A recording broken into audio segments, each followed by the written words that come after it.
Good morning students. Today I am going to show you one handbook I am having of typography where all are having different text font size. Okay, and a different font can create a design. Here you can see different fonts, but it's creating a design in it. Okay, there are so many fonts. As you see in the computer also, our computers, they are having so many fonts, but when you are copying one font for a particular thing, you are copying all alphabets of that font only.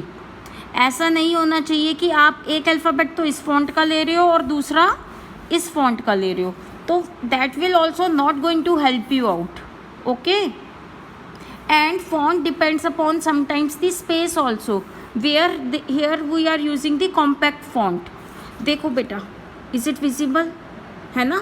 सारे alphabet compact है, यानी उनको compact किया गया है और कई जगह इसे ज़्यादा एक्सटेंड करके भी लिखा गया है ना? So there are so many fonts available in the computer as well as in the books. So you can use any font to create your design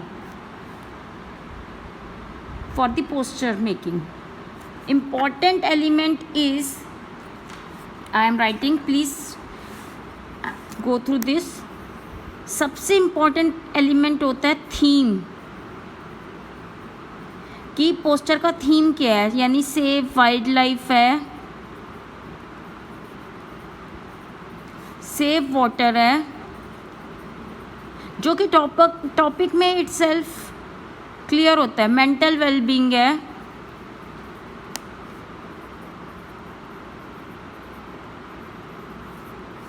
या फिर गुड हैबिट्स.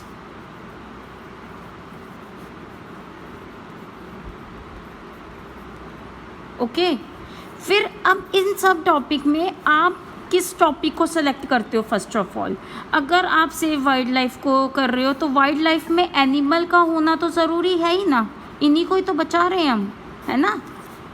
एनिमल का होना इम्पॉर्टेंट है, मीन्स इमेज इम्पॉर्टेंट है. Image के साथ text important है. Text means slogan.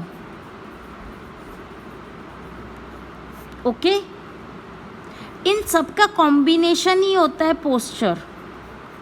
Posture is the combination of image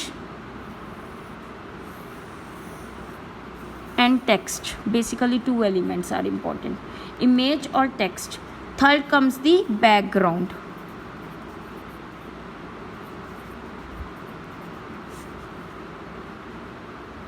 okay, इन तीनों चीज़ों के कॉम्बिनेशन को हम पोस्टर बोलते हैं. आपको बेस्ट इमेज चूज़ करनी है, फिर उसके इमेज को देखते हुए क्या वो इमेज कह रही है, वो टैगलाइन चूज़ करनी है और उनको प्रॉपरली अरेंज कर कर लिखना ही एक पोस्टर डिज़ाइन में इम्पॉर्टेंट होता है. Okay, bye for now, hope you understand.